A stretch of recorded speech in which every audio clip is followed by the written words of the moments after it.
جس دن میں نے سکندر نامہ زبانی یاد کر کے انہیں سنایا، وہ اس قدر خوش ہوئے گویا ہفتے اقلیم کی بادشاہی نصیب ہو گئی ہو۔ دین و دنیا کی ہر دعا سے مجھے مالا مال کیا، دست شفقت میرے سر پر پھیرا اور جیب سے 1 روپیہ نکال کر انعام دیا۔ میں نے اسے حجر اسود جان کر بوسہ دیا، آنکھوں سے لگایا اور سکندر کا افسر سمجھ کر پگڑی میں رکھ لیا۔ دونوں ہاتھ اوپر اٹھا کر دعائیں دے رہے تھے اور فرما رہے تھے، جو کام ہم سے نہ ہو سکا وہ تو نے کر دکھایا، تو نیک ہے، خدا نے یہ سعادت تجھے نصیب کی۔ چنت رام، تیرا موسیٰ چپایا کا پیشہ ہے، تو شاہ بطحا کا پیرو ہے، اس لیے خدائے عز و جل تجھے برکت دیتا ہے، وہ تجھے اور بھی برکت دے گا، تجھے اور کشائش میسر آئے گی۔ داؤ جی یہ باتیں کرتے کرتے سر گھٹنوں پر رکھ کر خاموش ہو گئے۔ میرا امتحان قریب آ رہا تھا اور داؤ جی سخت ہوتے جا رہے تھے۔ انہوں نے میرے ہر فارغ وقت پر کوئی نہ کوئی کام پھیلا دیا تھا۔ ایک مضمون سے عہدہ برا ہوتا تھا تو دوسری کی کتاب نکال کر سر پر سوار ہو جاتے تھے۔ پانی پینے اٹھتا تو سائی کی طرح ساتھ ساتھ چلے آتے، اور نہیں تو تاریخ کے سن ہی پوچھتے جاتے۔ شام کے وقت اسکول پہنچنے کا انہوں نے وتیرہ بنا لیا تھا۔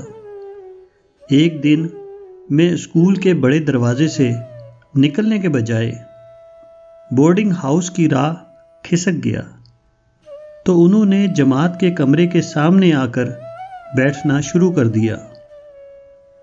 میں چڑچڑا اور ضدی ہونے کے علاوہ بد زبان بھی ہو گیا تھا۔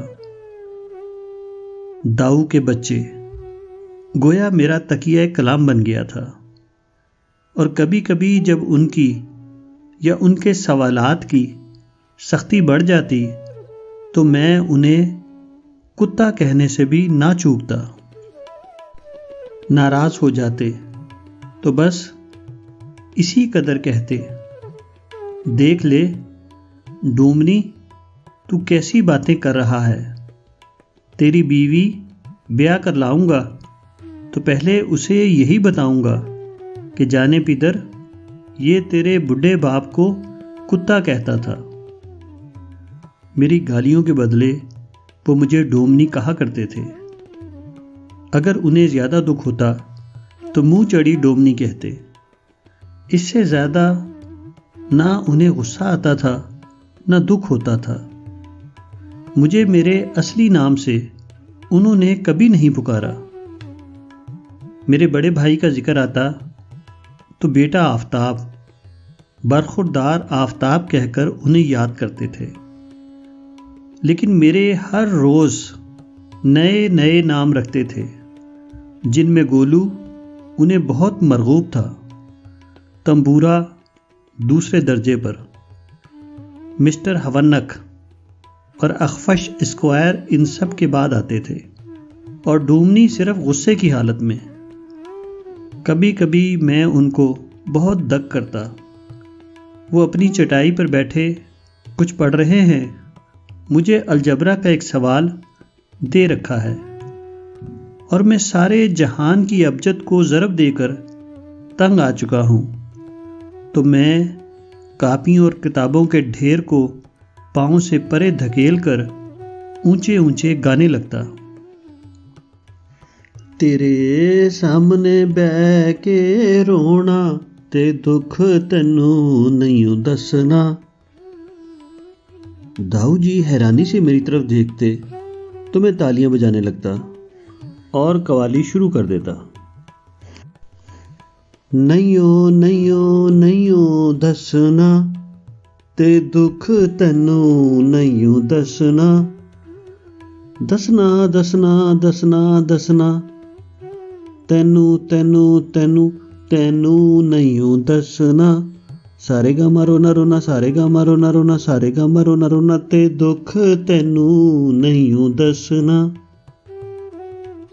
وہ اینک کے اوپر سے مسکراتے، میرے پاس آ کر کاپی اٹھاتے، صفحہ نکالتے اور میری تالیوں کے درمیان اپنا بڑا سا ہاتھ کھڑا کر دیتے۔